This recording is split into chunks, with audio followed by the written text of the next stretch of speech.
नमस्ते दोस्तों, आज के इस वीडियो में हम देखेंगे जीएनसीटीडी बिल जो कि लोकसभा और राज्यसभा दोनों ही भारत के जो सदन है उसमें पास हो गया है और इस पर लेकर काफ़ी सवाल उठ रहा है कि इसमें डेमोक्रेटिक राइट्स जो है उस पर भी सवाल उठ रहा है। तो इस वीडियो में हम देखेंगे जीएनसीटीडी बिल यानी होता क्या है।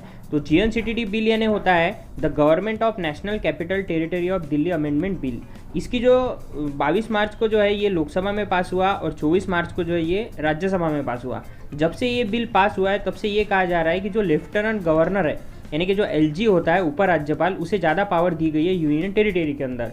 अब इस पर सबसे अच्छी जो भाषण दिया है या अपनी बात जो कही है आम आदमी पार्टी के पक्ष की तरफ से वो करी गई है संजय सिंह की तरफ से। तो चलिए उनको सुन लेते हैं, उनने क्या कहा है। चलिए सर, आप न्याय की कुर्सी पर आए।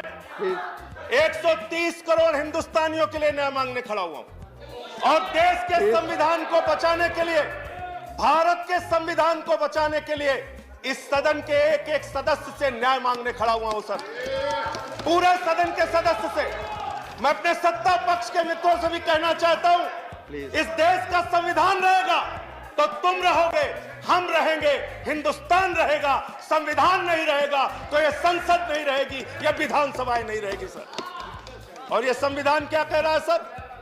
ये संविधान क्या कह रहा है?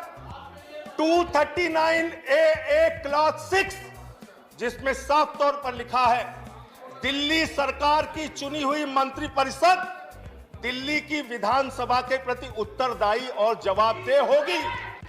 यह संविधान में लिखा है। इस संविधान में सर, बाबा साहब के संविधान में, जिसमें 69वें संशोधन के तहत दिल्ली की विधानसभा बनी, और उस संविधान में जो लिखा है उसको आप एक सिंपल अमेंडमेंट के जरिए परिवर्तित कर रहे हैं। मानवर सिंपल संशोधन के जरिए, एक सामान्य संशोधन से उसको आप परिवर्तित कर दे रहे हैं। अरे संविधान संशोधन है, आपका बिल गलत है, आपका बिल गैर संवैधानिक है, अलोकतांत्रिक है।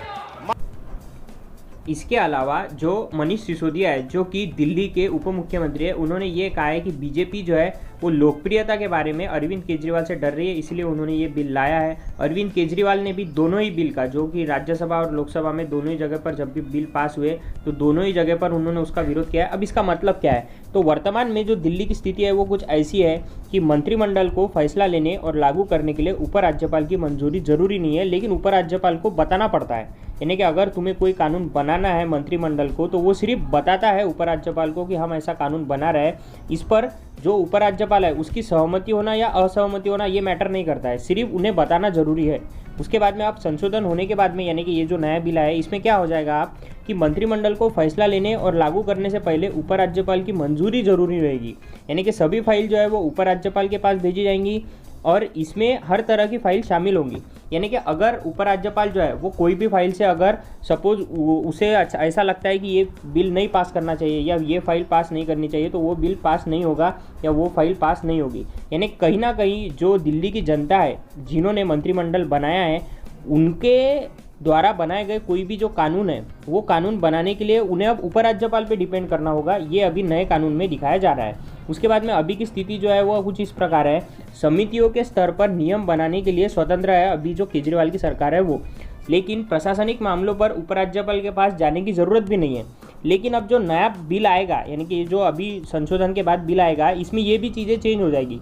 यानी कि अगर तुम्हें कोई प्रशासनिक काम करना है, या सपोज अगर हम बात करें कि जो अरविंद केजरीवाल है उन्होंने अभी हाल ही में हमने देखा था कि ऑड और इवन कार का जो है वो उन्होंने अभियान चलाया था। उसके बाद में और भी कई अभियान वो चलाते रहते हैं। तो ऐसे जो भी अभियान वो चलाने की कोशिश करेंगे तो उसमें भी अब उन्हें ऊपर राज्यपाल की जो है वो परमिशन लेनी पड़ेगी, ऐसा इस बिल में कहा गया है। उसके बाद में जैसा कि मैंने आपको कहा कि संशोधन के बाद में प्रशासनिक मामलों में नियम बनाने या निर्णय लेने से पहले उप राज्यपाल से मंजूरी लेनी होगी। कहीं ना कहीं इस बिल में ये कहा जा रहा है कि जो लेफ्टिनेंट गवर्नर है यानी कि जो उप राज्यपाल है उनको जो है वो पावर दी जा रही है, ऐसा कहना है काफ़ी लोगों का, और ये बात भी इस बिल में हमें नज़र आ रही है। उसके बाद में अगर हम बात करें तो ये पहली बार नहीं हुआ है कि लेफ्टिनेंट गवर्नर और अरविंद केजरीवाल इनके बीच में मतभेद हुए हैं। इसके पहले भी ये चीज़ हुई थी और ये चीज़ सुप्रीम कोर्ट तक भी गई थी। इसके पहले जब ये चीज़ हुई थी 2016 में, तब सरकार बनाम उप राज्यपाल की जो अधिकारी थे इनके बीच की जो लड़ाई थी वो अदालत तक पहुंच गई थी। उसके बाद में जो अदालत है उन्होंने ये कहा था कि सुप्रीम कोर्ट के आदेश के मुताबिक जो भी फैसले रहेंगे उसकी सूचना जो है वो सिर्फ उप राज्यपाल को देनी होगी, उनकी सहमति या असहमति ये मैटर नहीं करती थी।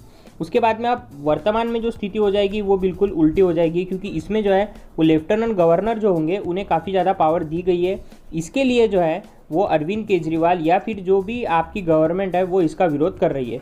उसके बाद में अगर हम बात करें तो जीएनसीटी संशोधन विधेयक के बाद अब ये होगा, ये निर्मल यादव जी है जो कि एक वार्ताकार है, उन्होंने ये कहा है कि इसके बाद में दिल्ली सरकार को किसी भी विभाग की कोई भी पॉलिसी बनाने या फैसला दिल्ली में लागू करने, एक्शन प्लान बनाने, कैबिनेट से मंजूर करवाने से पहले ऊपर राज्यपाल को जानकारी देनी होगी। यानी कि जो एलजी है उनकी मंजूरी के बाद ही राज्य सरकार अब कोई आगे कदम बढ़ा पाएगी। ऐसे में अब दिल्ली की सरकार पूरी तरह एलजी पर निर्भर हो जाएगी। उदाहरण के लिए अगर अरविंद केजरीवाल की सरकार दिल्ली में कुछ मोहल्ला क्लिनिक खोलना चाहती है तो इस आशय का प्रस्ताव भी उन्हें जो है वो जो अनिल बैजल है जो कि वहाँ के लेफ्टिनेंट गवर्नर है उन्हें देना होगा, और उसके बाद में ये आगे जो है वो बिल या कुछ भी जो चीज़ बनाने की है वो आगे प्रोसीड हो पाएगी। तो अगर आपको वीडियो अच्छा लगा हो तो वीडियो को लाइक कीजिए और चैनल को सब्सक्राइब करना मत भूलिएगा। धन्यवाद।